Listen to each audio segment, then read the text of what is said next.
Hello बच्चों, जय हिंद to all of you dear students. Today we are discuss the vector addition. Vector addition को हम लोग पढ़ेंगे। इसमें देखेंगे कि वेक्टर एडिशन हम लोग कैसे करते हैं।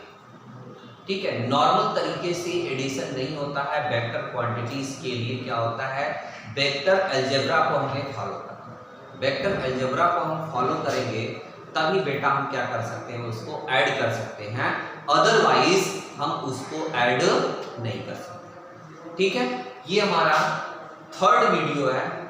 ठीक है, इसमें आपको हम पीछे आपको फर्स्ट और सेकंड वीडियो में आपको जो लोग नहीं देखे होंगे उसको देख लेंगे। टाइप्स ऑफ वेक्टर, वेक्टर के बारे में हमने सारी चीज़ों को एक्सप्लेन किया हुआ है, उसको जरूर देख लेंगे।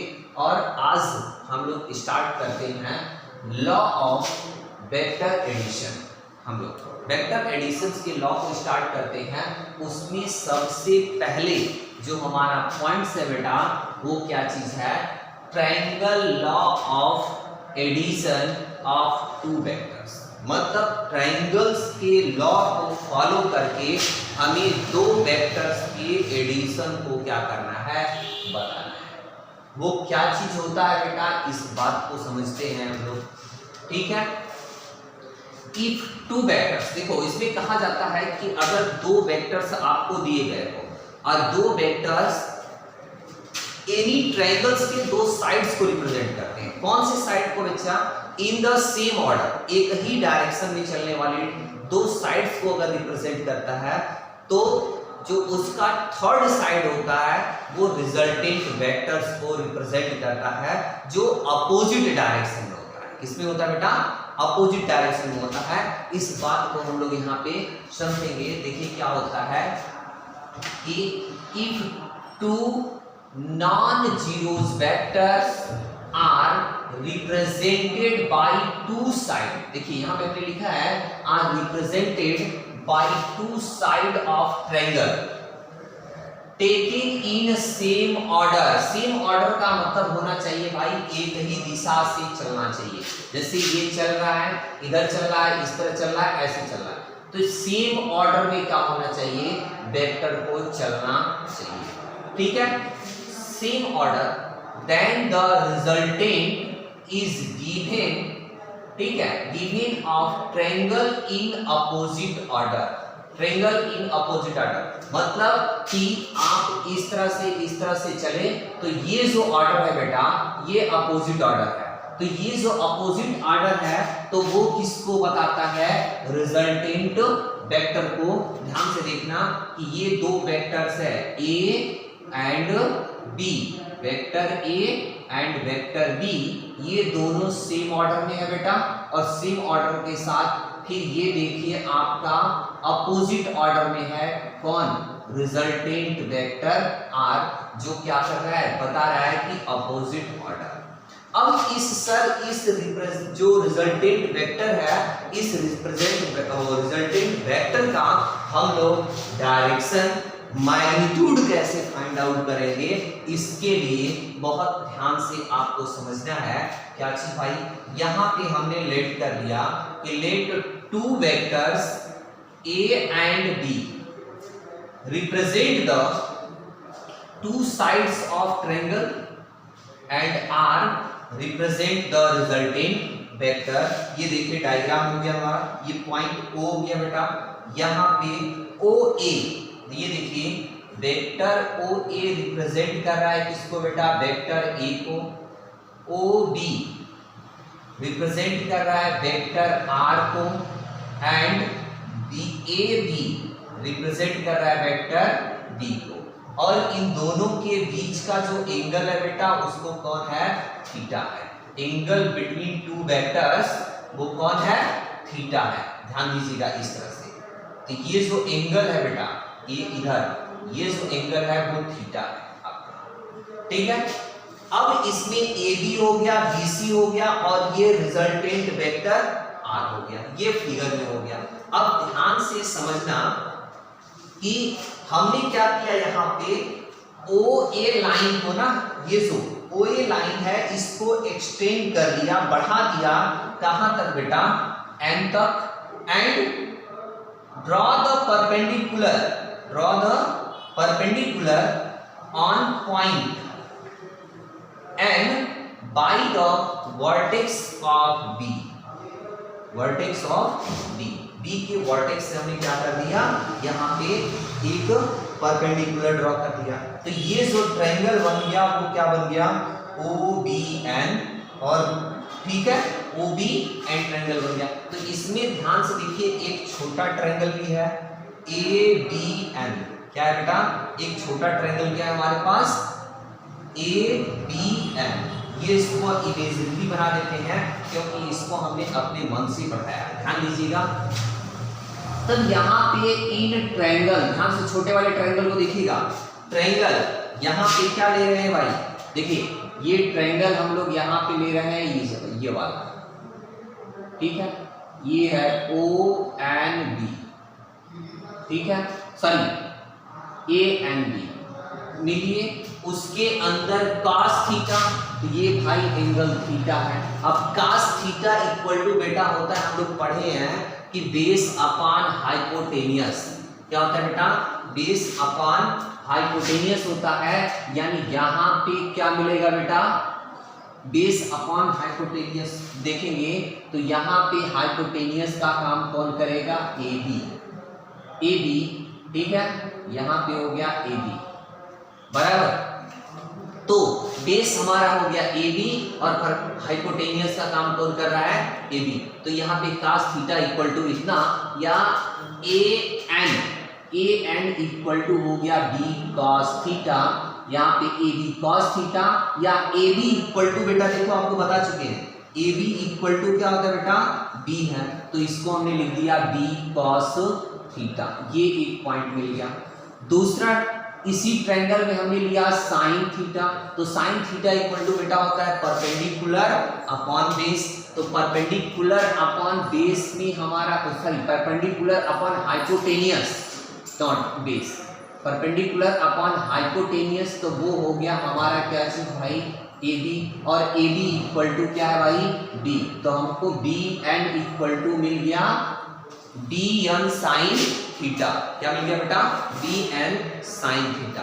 तब ध्यान दीजिएगा कि इन ट्रायंगल, अब बड़े वाले ट्रायंगल को हम लोग देखेंगे बेटा, कौन सा, O B N, in triangle O B Pythagoras theorem के अकॉर्डिंग बेटा, O B equal to O N square plus B N square. O N square को हम क्या लिख सकते हैं बेटा, ओ एन के बीच में एक पॉइंट है ए, ठीक है, तो O N plus N A, ये दोनों क्या हो जाएगा, दोनों का whole square plus B N square, ये टर्म हम लोगों को मिल जाएगा बेटा ओ बी इक्वल टू। अब ध्यान से देखो बेटा कि ऊपर हम लोगों ने क्या किया है कि एन ए की वैल्यू फाइंड आउट कर दिया है और बी एन की वैल्यू फाइंड आउट कर दिया, तो A plus B cos square theta का cos थीटा का होल स्क्वायर, अब प्लस क्या हो जाएगा, b sin थीटा का होल स्क्वायर हो गया। अब इसको सॉल्यूशन बनाया बेटा, तो ये आ गया r square equal to a square b square cos square theta, फिर 2ab cos थीटा प्लस क्या हो गया बेटा, b square sin square theta. अब देखो हमने यहाँ पे ये वाला term b cos square theta b sin square theta को एक साथ रख के इसके अंदर b को कॉमन कर दिया बेटा, तो कॉमन करने पर देखो हम लोग पढ़े हैं ट्रिग्नोमेट्री में होता क्या है कि sin square theta is equal to cos square sin square theta plus cos square theta is equal to 1 होता है, और इसकी वैल्यू हमने यहाँ पे 1 रख दिया बेटा, तो ये मिल गया r square equal to A square plus B square plus 2ab cos theta मिला, या r equal to resultant r is equal to under root A square plus B square plus 2ab, क्या मिला बेटा, 2ab cos थीटा, ये मिल गया resultant. अब sir ये रिजल्टेंट का डायरेक्शन क्या होगा, तो रिजल्टेंट का डायरेक्शन की बात करते हैं बेटा, तो theta is the angle between vector A and vector B. आपको पहले बताया कि थीटा क्या है भाई, दोनों के बीच का एंगल है, ये वेक्टर ए का डायरेक्शन है और ये वेक्टर बी है, बराबर। तो इसके बीच का एंगल कितना है बेटा, थीटा है। तो then magnitude of vector A तो ये हो गया। अब इफ वेक्टर आर, ध्यान से समझना, इफ वेक्टर आर, बड़े ट्रायंगल में देखिएगा, इफ वेक्टर आर, ये जो है vector R makes angle alpha, makes angle alpha with vector A, then क्या हो जाएगा भाई, vector A, then triangle O B N, triangle O B N, ये हो गया थीटा अल्फा, बराबर। तो भाई क्या मिलेगा हमें, tan अल्फा, डायरेक्शन कौन बताता है, टेंजेंट। तो tan alpha is equal to bn by on, और on को हम लोग लिख सकते हैं बेटा क्या चीज, on इक्वल टू हम लोग लिखेंगे oa प्लस an, और ये हो गया a प्लस an का हो गया b cos थीटा, ये हो गया। ध्यान से देखो इधर हमने लिखा है, तो यहाँ पे हो गया b sin theta by a plus b cos theta, या फिर बेटा क्या हो गया यहाँ पे angle alpha is equal to tan inverse b sin theta by a plus b cos theta हो गया। अब एक रूल तो ये हो गया बेटा, दूसरा रूल होता है क्या चीज, पैरेललोग्राम का। पैरेललोग्राम मतलब ये बेटा, ठीक है, इस तरह से साइड हो तो उसको हम बोलते हैं पैरेललोग्राम, ठीक है। अब इसमें क्या कहता है कि if two non zeros vector are represented by the two adjacent, मतलब एक साथ जो एक ही पॉइंट से दोनों ट्रायंगल जो दोनों वेक्टर्स जुड़े हो, एडजेसेंट पॉइंट, यानी ये हो गया वेक्टर ए और ये हो गया वेक्टर बी, ध्यान से समझिएगा, ठीक है। Side of parallelogram, then the resultant is given by the diagonal of the parallelogram,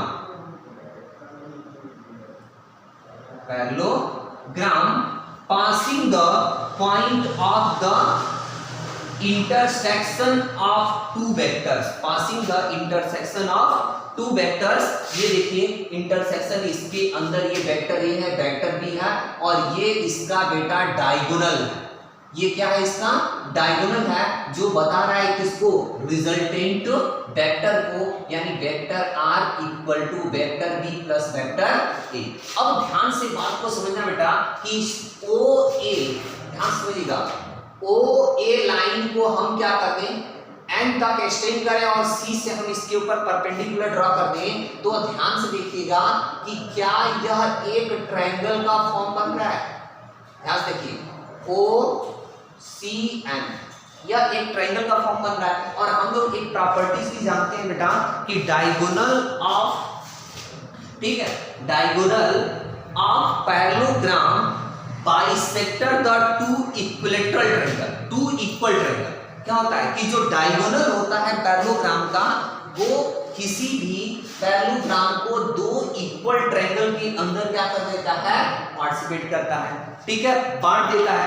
तो यहाँ पे क्या हुआ भाई कि अब इस वेक्टर का, अब देखो ये ट्रायंगल की तरह बिहेव करेगा, यानी ट्रायंगल की तरह बिहेव करेगा, यानी सेम मैग्नीट्यूड ये निकलेगा बेटा। तो यहाँ पे लिख दिया magnitude of resultant of two vectors, वो क्या हो गया, r equal to under root A square plus B square plus 2ab cos theta. अगर डेरिवेशन करने का मन करे बेटा, तो डेरिवेशन करने के लिए यही प्रोसेस, ट्रायंगल लॉ के प्रोसेस को फिर से क्या कर देंगे, डिराइव कर देंगे, आपका रिजल्ट सेम आ जाएगा, ठीक है। डायरेक्शन की बात करते हैं, तो डायरेक्शन भी बेटा वही होगा हमारा, कौन, b tan alpha is equal to b sin theta upon a plus b cos theta. Okay, इतनी बात तो आपको समझ में आ गई। अब देखो बेटा इसके अंदर कुछ स्पेशल केस लगा देते हैं। स्पेशल केस वो क्या है बेटा, यहाँ पे ध्यान देना, स्पेशल केस क्या है कि if theta is equal to 0 degree, मतलब कि ये दोनों वेक्टर्स कैसे रहे भाई, कोलिनियर, इसके बीच में एंगल की वैल्यू क्या हो गया, 0, यानी वेक्टर ए और वेक्टर बी दोनों एक ही डायरेक्शन में, हैं तब यहाँ पे रिजल्टेंट जो आता है वो क्या हो गया भाई, cos थीटा cos 0 की वैल्यू बोले तो हमेशा 1 होती है बेटा, तो cos 0 इक्वल टू 1 हो गया यहाँ पे, तो a square plus b square plus 2ab हो गया या फिर a प्लस b हो गया। फिर आता है क्या चीज, if theta is equal to 180 degree. अब 180 डिग्री की केस में क्या हो गया, r square a square plus b square plus 2ab cos 180। अब cos 180 की वैल्यू बात करें बेटा तो यहाँ पे देखिए cos 180 इक्वल टू होता है -1। cos 180 इक्वल टू क्या होता है बेटा, -1 होता है, या इसको बोलते हैं a माइनस b। क्या बोलते हैं बेटा, a माइनस b। फिर क्या आता है बेटा आपका कि if theta is equal to 90 degree. 90 degree का मतलब क्या है बेटा कि इन दोनों वेक्टर्स, इस वेक्टर्स का डायरेक्शन इधर की तरफ है, इसके बीच का एंगल हो गया 90 डिग्री। जब दोनों 90 डिग्री होगा तो उसका रिजल्टेंट क्या मिलेगा बेटा, तो उसका रिजल्टेंट देखिए cos 90 और cos 90 इक्वल टू होता है बेटा 0। cos 90 इक्वल टू क्या होता है 0। तब क्या मिलेगा भाई, r equal to under root a square plus b square, क्योंकि ये पूरा टर्म हो गया 0। ये 0 हो गया तब ध्यान दीजिएगा आपको क्या मिलेगा भाई। एंड डायरेक्शन की बात करें तो डायरेक्शन इक्वल टू यहाँ पे थीटा इक्वल टू हम 90 डिग्री रख लेंगे इस फार्मूले में बेटा। ये वाला फार्मूला जो है इस फार्मूले में हम जब 90 डिग्री रखेंगे तो b sin 90 upon a plus b cos 90, या ये क्या हो गया बेटा हमारा tan b बाई a। ये क्या हो गया बेटा, tan b बाई a। ये हो गया आपका क्या चीज, तो अभी इसके अंदर एक टर्म और पढ़ना है, वो होता है क्या चीज भाई, पॉलीगन मेथड। तो वो पॉलीगन मेथड आपको हम पॉलीगन मेथड, सबट्रैक्शन और resolution of two vectors, resolution vector आपको नेक्स्ट वीडियो में बेटा पढ़ाएंगे। इसमें आपको कहीं पे कोई भी अगर दिक्कत होती है तो बेहिचक आप मेरे को कमेंट करके पूछ लीजिएगा। वीडियो को सब्सक्राइब करिएगा, आपको अच्छा लगेगा तो लाइक कर दीजिएगा। ओके, जय हिंद।